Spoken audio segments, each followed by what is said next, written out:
Hello everybody, welcome back to HardReset.Info channel. In today's video, I'll show you how to easily fix touchscreen not responding on your POCO M8 Pro.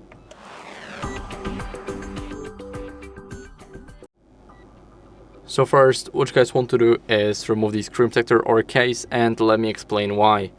Basically, whenever your screen protector is covering even a tiny part of the screen, so as you guys can see here, we have the bezels. Now it is not covering anything, so I know that if I have my touchscreen responding less or just being unresponsive, I know that it's not my case's issue. But if it covers even a tiny part of the screen, then it can basically make your screen less responsive. Now for the screen protector, if it's poorly applied or if it's not especially matching the model, then what you guys can do is simply remove it, because whenever it's not, let's say, on this side, but it is on the side of the phone here and not on the screen only, then what can happen is basically, as you guys can see, our phone will be unresponsive. So we definitely do not want that, and if that's how it works, then make sure to remove it.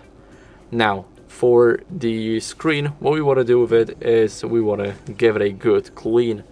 So I have a microfiber cloth with me right now. We want to give it a few swipes. So 4 swipes should be enough for our screen to be shiny.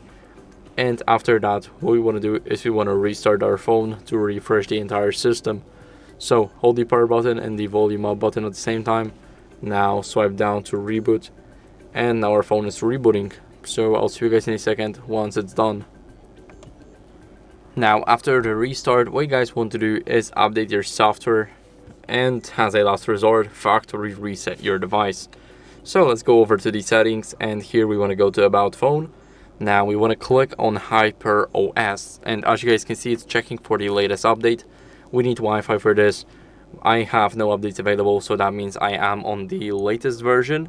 And if you are not on the latest version, then I recommend you guys updating it. It's very important to keep up with the latest versions.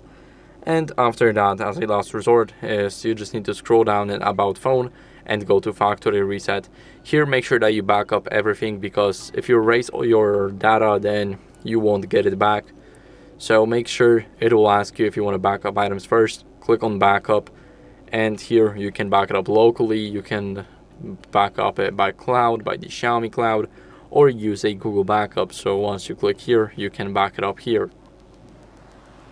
So after you erase all data, everything should work, and if not, then I would recommend bringing the phone to the service center to get it checked out. So that's it for the video. I hope it was helpful. If it was, then leave a like, subscription, and a comment, and I'll see you in the next one. Bye.